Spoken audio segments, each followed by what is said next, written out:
రజనీకాంత్ గారి శివాజీ సినిమాలో ఒక సీన్ ఉంటుంది. క్లైమాక్స్ లో ఆయన శిల్పానికి ఆయనే దండేసుకుంటుంటారు. అసీం మునీర్ ఉన్నాడు కదా, Pakistan army chief. Pakistan India combat సినారియోలో వీళ్ళు ఏదో పొడి చేసినట్టు, ఈయన ఏదో పుడింగ్ అయినట్టు ఆ ఆర్మీ చీఫ్ నుంచి ఫీల్డ్ మార్షల్ కి ఆయనే ప్రమోట్ చేసుకున్నాడు. ఈ ఫీల్డ్ మార్షల్ అంటే మామూలు పోస్ట్ కాదు అది. పాకిస్తాన్ గవర్నమెంట్ నుంచి ఆర్మీ చీఫ్ కి మాత్రం ఇవ్వగలిగే 5 స్టార్ ర్యాంక్ అది. మన భారతదేశంలో కూడా ఉంది, పాకిస్తాన్ లో కూడా ఉంది. కాకపోతే మన దేశం ఒక డెమోక్రసీ. నిజంగా వాళ్ళ ఫీల్డ్స్ లో ఎక్సెల్ అయిన వాళ్ళకి మాత్రం మనం ఇచ్చాం. మీకు 2 ఎగ్జాంపుల్స్ ఇస్తాను నేను. నాకు తెలిసి శామ్ మానిక్షా గారి పేరు వినకుండా ఎవరు ఉండుండరు. ఇవాళ బంగ్లాదేశ్ పాకిస్తాన్ నుంచి చీలిపోయిందన్నా, పాకిస్తాన్ భారతదేశం కుళ్ళబొడిచిందన్నా, నేను ఇవాళ మాట మాట్లాడలా, 2025 గురించి చెప్పట్లా. ఇప్పుడంటే పాకిస్తాన్ ఇక్కడ ఉంటే భారతదేశం ఎక్కడెక్కడో ఉంది. అప్పుడు ఆల్మోస్ట్ ఈక్వల్ కంట్రీస్ రెండు. ఆ టైంలో కొలతేసి మరి పాకిస్తాన్ చింపేశాం. అలాంటి శామ్ మానిక్షా గారిని మనం ఫీల్డ్ మార్షల్ చేసుకున్నాం. మరి పాకిస్తాన్ అయూబ్ ఖాన్ అని సేమ్ అలాగే 1960s లో అనుకుంటా గవర్నమెంట్ మీద ప్రెషర్ పెట్టి ఫీల్డ్ మార్షల్ అయ్యి, ఆయన మీద ఆయనే ప్రెషర్ పెట్టి డిక్టేటర్ అయ్యి ఆయన ఎంత రచ్చ చేశాడో మనం చెప్పాల్సిన అవసరం లేదు. తర్వాత ఎంతో మంది వచ్చారు ఈ ఆర్మీ చీఫ్ పొజిషన్ వరకు. ముషరఫ్ కూడా ఎప్పుడు ఇవ్వలేదు ఈ ఫీల్డ్ మార్షల్. జియాఉల్ హక్ గాని, అష్రఫ్ పర్వేజ్ గాని ఇలా ఎవరు ఫీల్డ్ మార్షల్కి వెళ్ళలేదు. ఆ అయూబ్ ఖాన్ తర్వాత ఈ అసీం మునీరే. మనం శామ్ మానిక్షా తర్వాత 1987 లో కరియప్ప గారికి ఇచ్చాం. ఇవాళ కశ్మీర్ ఆక్రమణ ఎల్ఓసి దగ్గర ఆపగలిగామంటే దానికి కారణం ఆయనే. ఆ రోజు ఆయన స్ట్రాంగ్ గా నిలబడ్డారు. ఆయన్ని సత్కరించుకున్నాం మనం. ఆ దేశం ఈ స్థాయికి ఎందుకు దిగజారిపోయింది అనే క్వశ్చన్ ఎవరికి వచ్చినా అసీం మునీర్ మన ఎగ్జాంపుల్ గా చూపించొచ్చు. ఇన్ఫాక్ట్ ఈ పొజిషన్ మీద ఆయన కన్ను ఉంది. చాలా మంది డిఫెన్స్ ఎక్స్పర్ట్ స్ట్రాంగ్ ఫీలింగ్ ఏంటో తెలుసా, ఈ పెహల్గామ్ ఏదైతే ఉందో, పెహల్గామ్ కి దానికన్నా ఒక వారం ముందు ఆయన ఇచ్చిన స్పీచ్ కి ఖచ్చితంగా ఏదో కనెక్షన్ ఉండే ఉంటది. ఆయన టెక్నికల్లీ ఈ సంవత్సరం రిటైర్ అయిపోవాలి. దాన్ని ఒక 2 సంవత్సరాలు పోస్ట్పోన్ చేశాడు. ఏవని?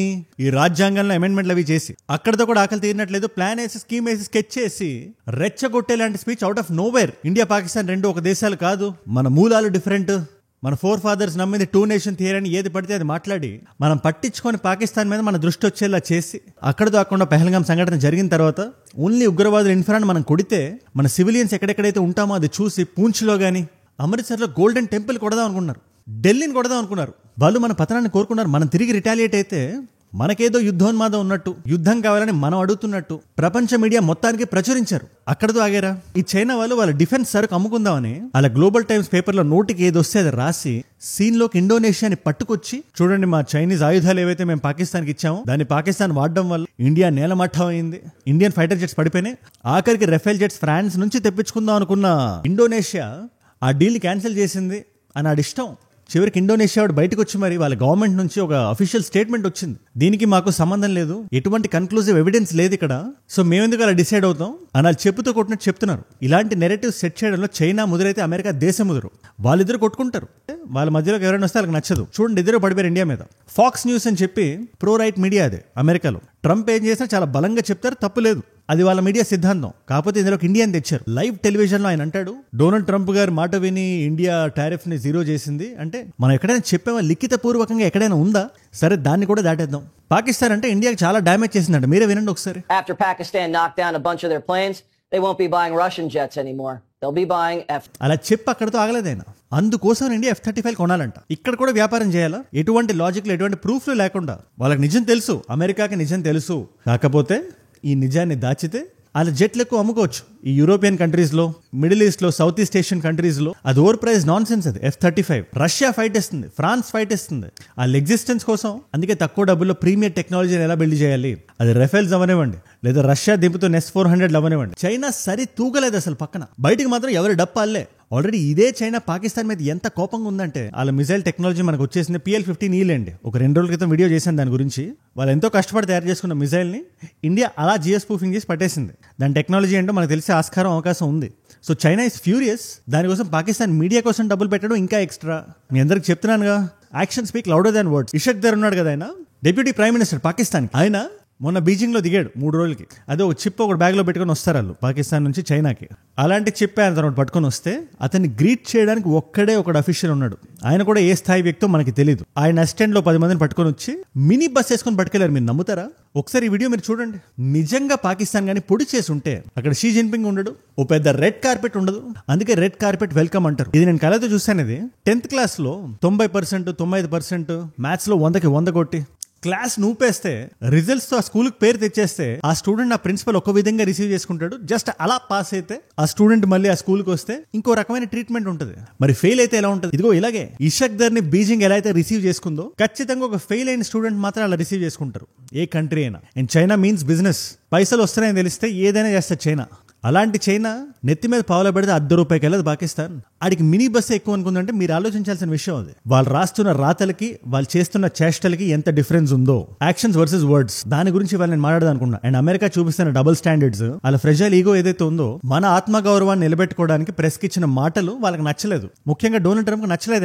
ఆయన ఎన్ని మాట్లాడుతున్నాడంటే ఆయన రోజుకు ఒక షాక్ ఇస్తున్నాడు. నిన్న ఆయన ఏం చేశాడు మీరు ఒకసారి చూడాలి ఆయన government. But Apple did something very unexpected. దాని గురించి నేను ఇవాళ మాట్లాడదాం అనుకుంటున్నా. మన తమిళనాడు $1.5 బిలియన్ తెచ్చింది ట్రంప్ చెప్పినప్పటికీ. దానికి కారణం ఏంటో తెలిసి ఇట్స్ వెరీ ఇంట్రెస్టింగ్. అంతేకాదు మనం కొంచెం జూమ్ అవుట్ చేసి చూసినా పాకిస్తాన్ కాకుండా ఇటు బంగ్లాదేశ్ నుంచి అటు గాజా స్ట్రిప్ దాకా ప్రజలు ఒకటే కోరుకుంటున్నారు, మా బ్రతుకులకు వాల్యూ ఇవ్వండి అని. అక్కడ రోడ్ల మీద ర్యాలీ చేస్తున్నారు అగేన్స్ట్ హమాస్. అండ్ బంగ్లాదేశ్ లో కూడా ఖచ్చితంగా ఒక మిలిటరీ కూ రాబోతుంది. చాలా హై ఛాన్స్ ఉంది దానికి కారణం మాత్రం మొహమ్మద్ యూనసే. తుగ్లక్ అనే పేరు పెట్టుకోవాల్సింది ఇతను. లిటరల్లీ కంట్రీ ఏదో ఒక థ్రైవింగ్ డెమోక్రసీ అయినట్టు విహారయాత్రలు చేస్తున్నాడు. నెలకో దేశం, అక్కడ వాళ్ళకి తిండికి దికానం లేదు. ఇవన్నీ కాదన్నట్టు ఒక ఈగో ఒకటి మళ్ళీ ఈయనకి. Let us speak about that. And ఇలాంటి వీడియో ప్రపంచం మొత్తాన్ని టచ్ చేస్తూ, అండ్ ఇలాంటి వీడియో నా సైడ్ నుంచి మీకు రోజుకి ఒకటి వస్తుంది ఎవ్రీ సింగిల్ డే. ప్రపంచంలో జరిగే ఇష్యూస్ అన్నింటిని టచ్ చేస్తూ ఒక బ్రాడర్ పర్స్పెక్టివ్ మీ ముందు పెట్టేస్తాం. అందరికీ అర్థమయ్యే భాషలో ఒక 15-20 నిమిషాలు వీడియో చేసి మీలో చాలా మంది చూస్తున్నారు, ఒక నాలెడ్జ్ పిల్ల కన్జ్యూమ్ చేస్తున్నారు. Thank you so much for that. కొత్త వాళ్ళు ఎవరున్నా సరే మీ వల్ల కొత్త వాళ్ళకి రీచ్ అవుతుంది. అలాంటి కొత్త వాళ్ళు ఎవరున్నా సరే నేను వీడియో పెట్టగానే మీ దగ్గర రావాలంటే కింద కనబడే సబ్స్క్రైబ్ బటన్ నొక్కి పెట్టేసుకోండి. డన్. నేను ఇప్పుడు చెప్పబోయే విషయం మీకు అర్థం కావాలంటే PLI అనే కాన్సెప్ట్ మీరు అర్థం చేసుకోవాలి. Production linked incentive scheme. Global manufacturers ని మన దేశానికి రప్పించుకోవడానికి మన గవర్నమెంట్ ఇస్తున్న ఇన్సెంటివ్ అది. మనకు ఉద్యోగాలు రావాలి. మీరు ఏ కంపెనీ అయినా అవ్వండి, Apple, Samsung, Dell, Microsoft, Kia, Mercedes, అవి కార్లైనా, సెల్ ఫోన్లైనా, ఏ ప్రొడక్షన్ అయినా మీకు మేము క్యాష్ బ్యాక్ ఇస్తాం. ఈ క్యాష్ బ్యాక్ యాప్స్ ఉంటాయి కదా, మీరు ఎంత కొంటే అంత డబ్బులు సంపాదించగలుగుతారు అన్నట్టు. మీరు ఎంత మ్యానుఫ్యాక్చర్ చేస్తే, మీరు మా దేశానికి వచ్చి మా గడ్డ మీద ఎంత మ్యానుఫ్యాక్చర్ చేస్తే అంత లాభపడతారు అనే స్కీమే ఇది. మీకు చిన్న ఎగ్జాంపుల్ ఇస్తాను నేను. యాపిల్ కంపెనీ వచ్చింది మన దగ్గరకు వచ్చి ఒక ప్లాంట్ పెట్టింది. సపోజ్ 2024లో యాపిల్ ఇండియాలో ఎంత మ్యానుఫ్యాక్చర్ చేసిందో దానికన్నా 2025లో ఎక్కువ చేస్తే, ఒక 1000 కోట్లు ఎక్కువ చేస్తే, వాళ్ళు ఇక్కడ మ్యానుఫ్యాక్చర్ చేయడం వల్ల మనకి ఏవైతే డబ్బులు మిగులుతాయో అవి చాలా ఛానల్స్ నుంచి వస్తుంటాయి. వాళ్ళు ఇక్కడ మన గడ్డ మీద చేస్తున్న మ్యానుఫ్యాక్చరింగ్ వల్ల మనం కలెక్ట్ చేస్తున్న GST నుంచి ఫారెన్ డైరెక్ట్ ఇన్వెస్ట్మెంట్స్ వరకు. అంతెందుకు తమిళనాడులో ఫాక్స్కాన్ రాబోతుంది. ఫాక్స్కాన్ కి యాపిల్ కి చాలా దగ్గర సంబంధం ఉంది. ఇందులో వాడే చిప్స్ ఆ కంపెనీ నుంచే వస్తాయి అనుకుందాం. ఇప్పుడు ఈ ఫాక్స్కాన్ ప్లాంట్ వెల్లూరులో కానీ, హోసూరులో కానీ, కృష్ణగిరిలో కానీ, లేదా మన మధురైలో కానీ వచ్చింది అనుకోండి, అక్కడ ఎన్ని ఉద్యోగాలు క్రియేట్ అవుతాయి, మన దేశానికి లాభమే కదా. సో ఆ లాభాల నుంచి మొత్తం మనమే తినేయకుండా ఆ కంపెనీ, ఆ యాపిల్ వచ్చి ఇక్కడ పెడుతుంది కాబట్టి వాళ్ళకి క్యాష్ బ్యాక్ లాంటి డబ్బులు మనం ఇస్తున్నాం. ఆబ్వియస్లీ అది వాళ్ళకి నచ్చింది కాబట్టి వాళ్ళు పెడుతున్నారు. ఇక్కడ మధ్యలో ట్రంప్ సందట్లో సడేమియాలా దూరి మీరు ఎక్కడ ఎందుకు పెడతారు, మీరు ఇండియాలో ఎందుకు చేస్తారు? అది కామన్ సెన్స్. చైనాలో, ఇండియాలో పాపులేషన్ ఎక్కువ ఉంది, జనాభా ఎక్కువ ఉంటే హ్యూమన్ రిసోర్స్ కాస్ట్ తగ్గుతుంది. అదే పని అమెరికాలో ₹100 చేస్తే చైనా ₹10 చేయొచ్చు, ఇండియాలో 11-12 చేయొచ్చు. బట్ చైనాతో అమెరికాకి ఎప్పుడైనా యుద్ధం రావచ్చు కాబట్టి, ఒకటి తల మీద ఒకటి బండరాయితో కొట్టుకోవచ్చు కాబట్టి ప్రస్తుతానికి మేము ఇండియాలో వచ్చి పెడతాం అనుకున్నారు వాళ్ళు. దానికి ఆనకట్ట వేస్తూ మళ్ళీ చైనాలో పెట్టద్దన్నాం అంటే ఇండియాలో పెడతారని కాదు. అప్పుడు ఒక iPhone 3 నుంచి 5 లక్షలు ఉంటుంది. నేను అనేది ఎంట్రీ లెవెల్. అంత కాస్ట్ మ్యానుఫ్యాక్చరింగ్ ఉంటుంది అక్కడ. మీరు ఏదైనా, మీరు జస్ట్ అమెరికాకి వెళ్ళి నిత్యావసర వస్తువులు $1 to రూపీ కన్వర్ట్ చేసి చూడండి ఒకసారి. మీరు అలా కన్వర్ట్ చేయకూడదు, but just as an example నేను చెప్తున్నా. అక్కడ ఏదైనా ఒక వ్యక్తి బ్రతకాలంటే క్యాబ్ డ్రైవర్ నుంచి $5,000 నుంచి $10,000 సంపాదించాలి. వాళ్ళు $10కి $20కి ఎందుకు పని చేస్తారు? పని చేయరు. అందుకోసం వద్దాం అనుకుంది, అందుకే ఇండియాలో పెడుతుంది. చాలా మంది ఏమనుకున్నారు, ట్రంప్ చెప్పగానే ఆయన ఒక డిక్టేటర్ లాగా, ఆయన ఇట్లా ఆదేశం ఇచ్చాడు, వేలు చూపించి అమ్మో అని టిమ్ కుక్ భయపడి ఇండియాలో పెట్టిన స్థావరాలు ప్లగ్లు పీకేస్తాడు ఆయన, కొత్త ఇన్వెస్ట్మెంట్ ఇండియాకి రావు అనుకుంటే అది అవ్వకపోగా దానికి అదనంగా ఎక్స్ట్రా ఇన్వెస్ట్మెంట్ పెట్టడానికి వచ్చారు ఇవాళ వాళ్ళు ఇండియాలో. ట్రంప్ చెప్పిన వారం తిరగకుండానే. That is the power of capitalism. నువ్వు నేను చెప్పిన మాటలు కాదు, ఈ దేశం ఆ దేశం మాట్లాడిన మాటలు కాదు, ఈ లీడర్ ఆ లీడర్ మాట్లాడిన మాటలు కావు. డబ్బు ఎక్కడ ఎక్కువ మిగిలితే ఏ కంపెనీ అయినా అక్కడికి వెళ్తుంది. ప్రస్తుతానికి అలాగే ఇండియాకి వచ్చింది. అండ్ కడుపు మంట అనేది ఖచ్చితంగా పెరుగుతుంది. మనం ఏదో వాళ్ళని దాటేస్తామని కాదు, మన రియాలిటీలో ఉండాలి. We're much behind USA, we're much behind China. కానీ అట్లీస్ట్ మనకు ఆత్మగౌరవం ఉంది. బంగ్లాదేశ్ లాగా, పాకిస్తాన్ లాగా దాన్ని తాకట్టు పెట్టి ఒకటి మోచేతి నీళ్లు తాగాలనుకోవట్లేదు. అది వీళ్ళకి నచ్చట్లేదు. సింపుల్ గా చెప్తున్నారు, నిన్న $5 లక్షల విలువ చేసే మ్యాంగోస్ వెళ్ళినాయి US కి. అది మన కష్టం, మన రక్తం. అది మన ఎక్స్పోర్టర్స్ ఎంతో కష్టపడి అన్ని సిగ్నేచర్లు, అన్ని ఫార్మాలిటీస్ ఫినిష్ చేసి పంపిస్తే ఒక చిన్న ఫార్మాలిటీ కరెక్ట్ గా లేదని, డాక్యుమెంటేషన్ కరెక్ట్ గా లేదని 7 షిప్మెంట్స్ ఆపేశారు. 7 షిప్మెంట్స్. US లో ఒక ఆఫీసర్ చేసిన పని అది. వాళ్ళ పై ఆఫీసర్ చెప్పకుండా అతను ఎందుకు చేస్తాడు? అది ముఖ్యంగా ఇండియాని ఎందుకు టార్గెట్ చేస్తాడు? మీరు అది ఆలోచించాలి ఒకసారి. US అనేది ఇవాల్టి రోజున 2025లో ఒక ఫ్రాజైల్ ఈగో మీద కూర్చొని ఉంది. మన ఆత్మ గౌరవాన్ని మనం రక్షించుకుంటూనే దాని మీద ఒక థిన్ లైన్ మీద మనం నడవాలి. మనం వెళ్ళి అవుట్ ఆఫ్ ద వే వెళ్ళి ట్రంప్ నేమ్ అనకూడదు. That's not good for us. చాలా వరకు ఎక్స్పర్ట్స్ కూడా ఇదే అంటారు, మీరు ట్రంప్ని ఎక్నాలెడ్జ్ చేయండి అని. మోదీ గారికి ఎంతమంది చెప్పుండరు? ఆయన ఇచ్చారు కదా, ఆయన ఆదంపూర్లో ఇచ్చిన స్పీచ్ కానీ, నేషన్స్ అడ్రస్ లో కానీ ఒక మాట అలా అనేయచ్చు. ట్రంప్ గారు మీడియేట్ చేశారు, మేము దానికి చాలా సంతోషపడుతున్నాం అంటే ట్రంప్ హ్యాపీగా ఉండేవాడు, ఇవాళ ఈ గోల్ ఉండేది కాదు. కాకపోతే భారతదేశాన్ని ఎప్పుడూ ఒక మెట్టు తగ్గించే చూస్తారు. ఏదైనా డీల్ చేయాలన్నా, ఏదైనా మాట్లాడాలన్నా, ఇవాళ మొహమ్మద్ యూనస్కి ఏదైతే స్థితి ఉందో, ఇషక్ దర్కి ఏదైతే స్థితి ఉందో, ఇషక్ దర్ ఏ స్థాయిలో అయితే ఉన్నాడో మినీ బస్ వేసుకొని వెళ్తున్నాడు అక్కడ బీజింగ్ లో.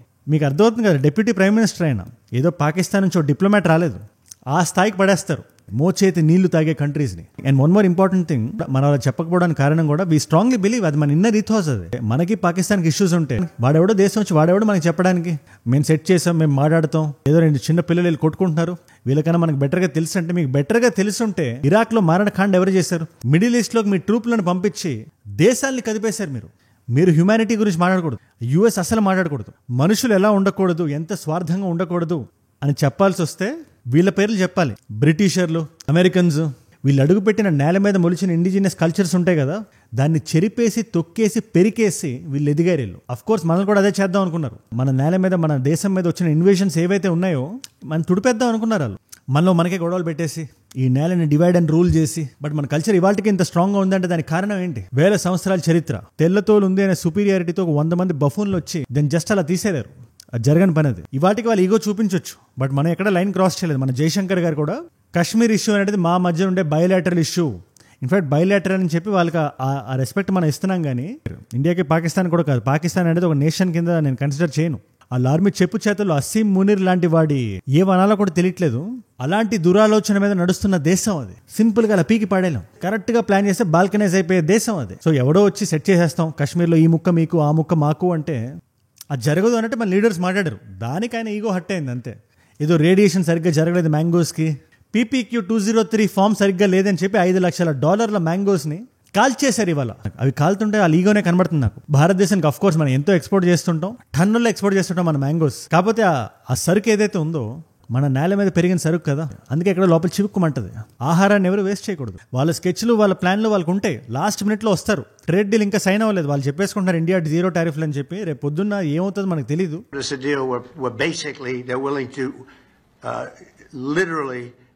Charge us no tariff.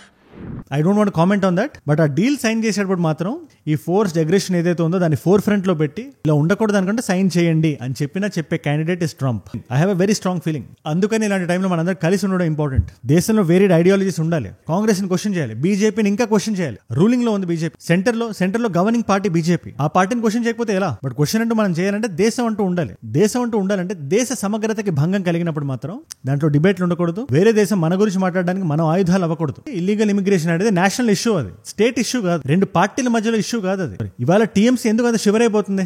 Rohingya numbers ఇవ్వమంటే వాళ్ళు ఎందుకు, వాళ్ళ ఫౌండేషన్స్ ఎందుకు కదిలిపోతున్నాయి? వాళ్ళ ఫౌండేషన్ నిలబడింది వీళ్ళ ఓట్ల మీద కాబట్టి. మన ఓట్ల కోసం దేశాన్ని నమ్మకూడదు కదా. ఇవాళ అఖిలేష్ యాదవ్ గారి పార్టీ మేము సున్నితంగా తిరస్కరిస్తున్నాం, ఇది అవసరం లేనిది అన్నట్టు మాట్లాడుతున్నారు. మా ఎంపీలు మేమే చూస్ చేసుకుంటాం అన్నారు. అది ఓకే, అది డిబేట్, అది యూ కెన్ డిబేట్. మా ఎంపీలు మేము చూస్ చేసుకోరు కానీ బీజేపీ చూస్ చేయడం ఏంటి అనే క్వశ్చన్ వ్యాలిడ్, అది అడగొచ్చు. కానీ ఎప్పుడు అడగాలి? అన్ని పార్టీస్ నుంచి మనం ఒక్కొక్కరిని తీసి ప్రపంచ నలుమూలలకి పంపిస్తున్నాం. ఇందుకు నెరేటివ్ వార్ఫేర్ లో మనం వెనకబడి ఉన్నాం. వేరే వాళ్ళ ఇంట్రెస్ట్ కోసం మనల్ని వాడుకుంటున్నారు, మనల్ని పైకి రాకుండా ఆపేద్దాం అనుకుంటున్నారు. అలాంటప్పుడు మనం బయటికి వెళ్ళి పాకిస్తాన్ అనే దేశం ఇది అని చెప్పగలగాలి కదా.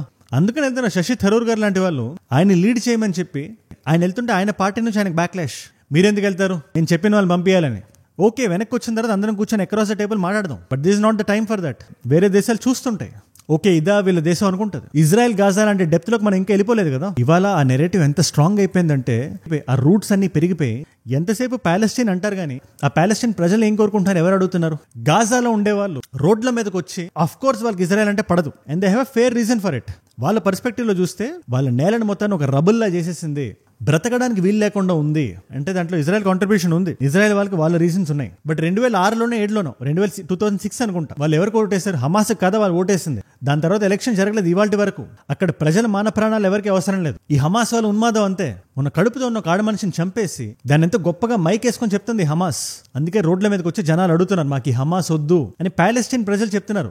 బట్ ఎల్ జజీరా కానీ అమెరికాలో ఉండే లెఫ్ట్ ఎకో సిస్టమ్ కానీ వాళ్ళకి ఇది నచ్చదు, వినడానికి చాలా భయంకరంగా ఉంటుంది. అదేంటి మనం ఇప్పుడు దాకా ఎవరైతే విలన్ అనుకున్నాం వాళ్ళు విలన్ కాదా, వాళ్ళతో పాటు ఇంకో విలన్ ఉన్నాడా, ఆ విలన్ మన నెరేటివ్ లో సెట్ అవ్వట్లేదా అని ఎక్కడో డీప్ థాట్ లోకి వెళ్ళిపోతారు. ఇది కానీ వాళ్ళు వింటే 2023 అక్టోబర్ 7న ఎవరు మొదలు పెట్టారు దీన్ని? ఇజ్రాయెల్ 1 పాయింట్ ఎజెండాలో పెట్టుకుంది. మా సివిలియన్స్ మీదకి వచ్చి దాడి చేశారు, వేలల్లో జనాల్ని చంపేశారు, మేమెందుకు ఊరుకోవాలి అని అటు సైడ్ వాళ్ళు అంటారు. వీళ్ళని వదిలేస్తే ఇది నెవర్ ఎండింగ్ సైకిల్ ఇది. ఇప్పుడు పాకిస్తాన్ మనం వదిలేస్తే ఏం కాదు, వాళ్ళ మానాన్న వాళ్ళే పోతారు, వాళ్ళ పాపం పండుతుంది అనుకుంటే మన సీట్ల కింద పెడుతున్నారు వాళ్ళు వచ్చి, మన జనాల్ని మతం అడిగి చంపేస్తున్నారు. దాని అల్టిమేట్ సొల్యూషన్ ఒకటే, అక్కడ ఉండే ఉగ్రవాదుల ఇన్ఫ్రా ఏదైతే ఉందో దాన్ని పీకేయాలి. ఒక కల్చరల్ రినైసాన్స్ అనేది రావాలి. అంటే అది ఫ్రెంచ్ పదం, అది రినైసాన్స్ అనేది అంటే ఒక కొత్త ఊపిరి పీల్చాలి, దాన్ని ఫ్రెష్గా రీసైకిల్ చేయాలి. అలాగే ఇజ్రాయెల్ హమాస్ని పూర్తిగా నాశనం చేస్తే గానీ వాళ్ళ అస్తిత్వం మిగలదు. వాళ్ళకి ఏ దేశం ఉంది? ఇవాళ జ్యూస్ని చెరిపేస్తే ఆ దేశం నుంచి వాళ్ళు ఏ దేశానికి వెళ్తారు తలదాచుకోవడానికి? అంత స్కాటర్ అయిపోయి ఉంటారు. వాళ్ళ కల్చర్ స్లోగా చచ్చిపోతుంది. దాని మీద వాళ్ళు యుద్ధం చేస్తున్నారు. ఎస్, దానివల్ల నష్టం జరుగుతుంది, అమాయకపు ప్రాణాలు పోతున్నాయి. అందుకే జియో పాలిటిక్స్ అనేది ఒక గ్రే స్కేల్లో ఉంటుంది. దాన్ని బ్లాక్ అండ్ వైట్ చేసేసి వీడు మంచోడు వీడు చెడ్డోడు అని చెప్పలేం. ఆఫ్ కోర్స్ హమాస్ అని చెప్పొచ్చు మనం, వీడు చెడ్డోడు అని. పాకిస్తాన్ చెప్పొచ్చు మనం, వీళ్ళు చెడ్డవాళ్ళని. అలాంటి ఎక్సెప్షన్స్ ఒక 1% ఉంటాయి. ప్యూర్ ఈవిల్ అన్నట్టు అసలు విషయం చెప్పడం మర్చిపోయి, బంగ్లాదేశ్ ఉంది కదా, ఎంత కామెడీ అయిపోయిందంటే మొహమ్మద్ యూనస్కి యూఎస్లో ఫ్రాన్స్ ఒక కన్వెన్షన్ హోస్ట్ చేస్తుంది దేనికి సంబంధించి, ఈ మ్యారిటైమ్ లైఫ్, క్లైమేట్ చేంజ్, దీనికి సంబంధించి. బంగ్లాదేశ్ దాన్ని అటెండ్ అవ్వాలి, దానికి బాగా సంబంధించిన టాపిక్స్ అవన్నీ ఉన్నాయి. సో ఎలాగా వెళ్తున్నాం కదా, ఫ్రాన్స్ ప్రెసిడెంట్ మ్యాక్రోన్ ఉన్నారు కదా, ఆయన కలుద్దామని అపాయింట్మెంట్ అడిగితే మ్యాక్రోన్ ఒకటే క్వశ్చన్ అడుగుంటారు, ఈయన ఇంటరిమ్ లీడరా ఆల్ టైమ్ లీడరా అని. అంటే షేక్ హసీనా గానీ బలవంతంగా మెడపట్టుకు బయటికి గెంటేసి ఆ కుర్చీకి కూర్చున్నాడు కానీ ఈయనకు ఒక హోదా అంటూ లేదు అక్కడ. ఇట్స్ వెరీ సింపుల్, అందరికీ తెలిసిన విషయం అది. మ్యాక్రోన్ కూడా ఇప్పుడు ఈడు పక్కన మేము సీట్ వేసుకొని ఏం కూర్చుంటాం అని ఫీల్ అయి ఉంటారు. ఆయన తప్పు కూడా లేదు అందులో. సో ఆయన రిక్వెస్ట్ నేను సున్నితంగా తిరస్కరిస్తే దానికి నేను ఏదో చాలా పెద్ద హర్ట్ అయిపోయి నన్ను అంటాడు ఆయన అన్నట్టు, సరే నేను అక్కడికి వెళ్ళను అంటే రావద్దు అన్నట్టు ఫ్రాన్స్ కూడా లైట్ తీసుకుంది. ఇక్కడ పోయింది ఎవడు? మొహమ్మద్ యూనస్సే. వాళ్ళ దగ్గర డబ్బులు ఉన్నాయా? ఈగోకి పోయి మీటింగ్లు క్యాన్సిల్ చేసుకునే స్థాయిలో ఉన్నారా? చైనా నమ్ముతున్నారు ప్రస్తుతానికి. శాంతం పంగనామం పెట్టి మీ దేశాన్ని లాగేసుకొని మిమ్మల్ని బూట్లు తుడవడానికి పెట్టి ఇంకా నేను దాన్ని దాటి వెళ్ళను కానీ నెవర్ ట్రస్ట్ చైనా. ఆయనేమో జనాలు ఏదో సంతోషంగా ఉన్నట్టు విహారయాత్రలు చేస్తున్నాడు. గత 8 నెలల్లో 8 కంట్రీస్ తిరిగాడు. 8 US, Azerbaijan, Egypt, Switzerland, UAE, China, Thailand, Qatar. ఇప్పుడు ఇదిగో ఈ నెల ఫ్రాన్స్కి వెళ్తే ఫ్రాన్స్ అయి ఉండేది, కట్ చేసి అవతలు పెట్టారు. భారతదేశానికి వద్దామని ప్లాన్ కూడా వేయలేదు ఆయన. ఆయనకి ఇక్కడ ఎలాంటి స్వీకారం ఉంటుందో ఆయనకు తెలుసు. వాకిరుజ్జమాన్ అని చెప్పి అక్కడి ఆర్మీ జనరల్ ఆయన కొంచెం ప్రో ఇండియా సెంటిమెంట్తో ఉంటాడు. అది యూనస్కి నచ్చదు. అలా ఉంటాడు అని చెప్పి ఆయన బయటికి వెళ్ళినప్పుడు ఒక నేషనల్ సెక్యూరిటీ అడ్వైజర్ని పెట్టుకున్నారు. మనకు అజిత్ దోవల్ ఎలా ఉన్నారు, ఆయన దేశానికి ఎవరు అమెరికన్ సిటిజన్ ని పెట్టుకొని, వాళ్ళ దేశానికి వాళ్ళు ఎవరు అమెరికన్ సిటిజన్ ని పెట్టుకొని ఖలీలుర్ రెహమాన్ అని. అమెరికా ఏం చెప్తే వీళ్ళ సెక్యూరిటీ డ్రిల్ అలా ఉంటుంది. It is just two stupid. ఒక పక్క అమెరికాని పెట్టుకున్నారు, ఒక పక్క చైనాని పెట్టుకున్నారు. వీళ్ళు ఎటు వెళ్తారో వీళ్ళకే తెలియాలి. ఇన్ఫాక్ట్ అదే దేశంలో ఉండే బంగ్లాదేశ్ నేషనలిస్ట్ పార్టీ కానీ లేదా ఏ పార్టీ అయినా కూడా యూనస్ అనే వ్యక్తితో అంత హ్యాపీగా ఉండదు. ఎందుకు? ఆయన ఏమైనా ఎలక్షన్ గెలిచాడా లేదా లైఫ్లో ఏదైనా పొడిచాడా? ఎందుకు కూర్చున్నాడు? ఎందుకు ఆజిమాయిషి చలాయిస్తున్నాడు? ఏంటి ఆ విహారయాత్రలు ఏంటి, అక్కడ ఆ ఫోటోలు ఏంటి, ఆ స్మైల్ ఏంటి, మాకు నచ్చట్లేదు అని వాళ్ళు కుండ బద్దలు కొట్టినట్టు చెప్తున్నారు. ఇన్ఫాక్ట్ ఈ వాకిరుజ్జమాన్ కూడా ఆయనకు అస్సలు నచ్చట్లేదు. ఇది దెబ్బకి డిప్ప మీద ఒడిగొట్టి దేశాన్ని ఎక్కడ ఎలా టేక్ ఓవర్ చేద్దామని చూస్తున్నాడు ఆయన. చూడాలి మరి చైనా జరగనిస్తుందో, బంగ్లాదేశ్ ఫ్యూచర్ ఎట్లుంటుందో, అసలు అక్కడ ఎలక్షన్స్ జరుగుతాయో జరగవో, అసలు ఆ దేశం ఉంటుందో ఉండదో కాలమే నిర్ణయిస్తుంది. దీని మీద మీ అభిప్రాయం ఏంటి? నాకు కింద కామెంట్స్లో రాయండి. ఇది ఒక మంచి డిస్కషన్ ఫోరంలో పెడదాం. I try to discuss everything important. కాకపోతే మీ వాయిస్ కూడా ఉండాలి. అక్కడక్కడ చిన్న మిస్టేక్ ఏదైనా జరిగినా కూడా నన్ను క్షమించండి. ఏదైనా పేరు అటు ఇటు అవుతుంటుంది. I'm not good with names. ఏదో ఒక సంవత్సరం ఇటో అటో ఉండుంటుంది, బట్ అదే నా స్టైల్. ఇవాల్టి మల్టిపుల్ చాయిస్ క్వశ్చన్. నేను ఇప్పుడు చెప్తున్న కంట్రీస్లో G20 మెంబర్ కాని దేశం ఏంటి? Option A is Argentina, option B South Africa, option C is Norway, option D Saudi Arabia. తెలిస్తే కింద రాయండి. తెలుసుకుందాం అనుకుంటే you come to my Instagram, Ajay from ఏజూడ్ అని ఉంటుంది. మీరు రాస్తుంటే అజయ్ ఫ్రమ్ అని పక్కన tick mark. It's a verified profile. మీరు అక్కడికి వచ్చి నాతో మాట్లాడాలన్నా, ఇలాంటి వీడియోస్ ని రీల్స్ లో చూడాలన్నా, నా లైఫ్ లో నా చుట్టూ ఏం జరుగుతుందో తెలుసుకోవాలన్నా, ఈ క్వశ్చన్స్ కి ఆన్సర్స్ తెలుసుకోవాలన్నా, లేటెస్ట్ గా జరుగుతున్న అప్డేట్స్ ని స్టోరీస్ లో చూడాలన్నా మా Instagram is a great place. వచ్చేసేయండి, లెట్స్ కనెక్ట్. అండ్ ఆన్సర్ ఇక్కడ లేకపోయినా కూడా ఏజూడ్ రీల్స్ అని ఇంకో పేజ్ ఉంటుంది, మన టీమ్ మెంబర్స్ నడుపుతున్నది. There you will find it. నేను చెప్పేస్తా. అండ్ ఈ వీడియో మీరు చూసారా? ఇల్లీగల్ ఇమిగ్రేషన్ మీద, ఇదే బంగ్లాదేశ్ నుంచి వచ్చిన వాళ్ళు, మయన్మార్ నుంచి వచ్చిన వాళ్ళ మీద, ఇన్ఫాక్ట్ ఎటువంటి ఇల్లీగల్ ఇమిగ్రెంట్స్ మీద అయినా ఒక టఫ్ స్టాండ్ తీసుకుంది. ఆల్మోస్ట్ 30 రోజుల్లో దుబ్బేయండి పథకం అనుకోండి. ఇన్ఫాక్ట్ ఇండియా మన దేశస్తులకే కాకుండా అటు పాకిస్తాన్ వాళ్ళకి అర్ధరాత్రి తెల్లారిందే పథకం కానీ, బంగ్లాదేశ్ వాళ్ళకి 30 రోజుల్లో దుబ్బేయండి పథకం కానీ, ఇలాంటి పథకాలు ఎన్నో ప్రవేశపెడుతుంది. దాన్ని మనందరం హర్షించాలి. సో ఆ వీడియో ఇక్కడ ఉంది, దాని ఐకార్డ్ ఇక్కడ ఉంది. ఐకార్డ్ లేకపోయినా కూడా జస్ట్ ఒక వీడియో ముందు ఉంటుందంటే డెఫినెట్లీ చెక్అౌట్ చేయండి. అండ్ మీరు ఇక్కడ దాకా వచ్చారంటే నా వీడియోస్ మిమ్మల్ని ఆకట్టుకుంటే ఒక వాల్యూ పొందుతున్నారు. Thank you so much for that. మీరు ఇస్తున్న ఈ వాచ్ టైం, మీ రిటెన్షన్ ఏదైతే ఉందో, ప్రాణం పెట్టి నన్ను పనిచేయడానికి, ఏ రోజు మిస్ చేయకుండా, ఎక్కడున్నా మిస్ కొట్టకుండా మీ ముందు ఈ వీడియో తీసుకురావాలి. మీరు పడుకునే ముందు ఒక 15-20 మినిట్స్ నాకు ఇస్తే చాలు అని మీరు అనుకుంటున్నారు కదా, అదే నాకు ఈ బలం. మీరే నా ప్రేరణ, యు ఆర్ మై ఇన్స్పిరేషన్. మీరు ఇస్తున్న ఈ రిటెన్షన్, ఈ వాచ్ టైం వల్ల ఎంతో మంది కొత్త వాళ్ళకి రీచ్ అవుతున్నాయి వీడియోస్. అండ్ అలాంటి కొత్త వాళ్ళు మీరు ఒకళ్ళైతే, నేను వీడియోస్ పెట్టగానే మీ దాకా రావాలి కదా. లోకల్ ఇష్యూస్ నుంచి ఇంటర్నేషనల్ ఇష్యూస్ వరకు అందరికీ అర్థమయ్యే భాషలో చెప్తా. మరి దానికి మీరు ఏం చేయాలి? కింద కనబడే సబ్స్క్రైబ్ బటన్ నొక్కి పెట్టేసుకోండి. సబ్స్క్రైబ్ చేశారుగా, డన్. నేను మిమ్మల్ని అందరినీ రేపు కలుస్తా. మనందరం కలిసి పెరగాలి, కలిసి ఎదగాలి. Let us all grow together. Let us all rise together. Rise above soft diplomacy. Rise above arrogance. Rise above hate. ఏజూడ్ అంటే మనం. జై హింద్, జై భారత్, జై ఆంజనేయ. ఓం నమః శివాయ.